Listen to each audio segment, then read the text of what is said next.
The biggest esports event of all time has just concluded. Over 2,000 pros traveled to Saudi Arabia to compete for $71.5 million in prize money.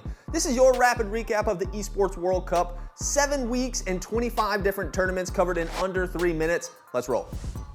Team Redline would dominantly win the Rinsport Sim Racing Championship in the first event of the World Cup. In Fatal Fury, we saw Goichi taking down Xiaohai for the trophy. Redemption would come later for Xiaohai in the second to last day of the entire event when he won Street Fighter 6. In Tekken 8, we saw Ulsan go back-to-back, winning his second Esports World Cup trophy in a row. FPS games were the most prevalent this year. We saw Team Falcons winning the Overwatch Championship Series, Anyone's Legends winning the Crossfire event, and Team Secret sweeping through the CGX event without dropping a map.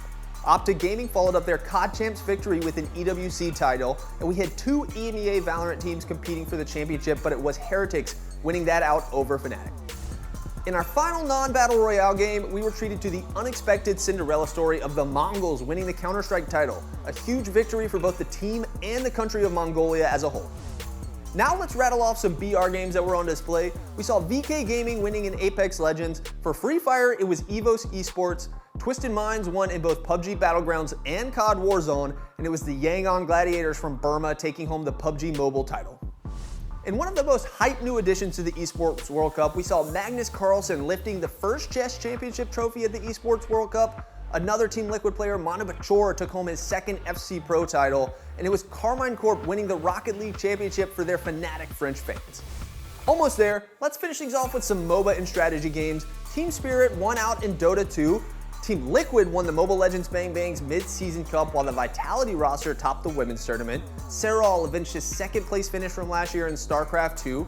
AL took home Honor of Kings, while the Weibo squad won TFT, and it was Gen.G winning a Slobber Knocker Grand Finals in League of Legends and setting our viewership peak for the event. Throughout all 25 of these events, organizations were competing to see who would win the overall club championship trophy and take home the $7 million prize associated with it.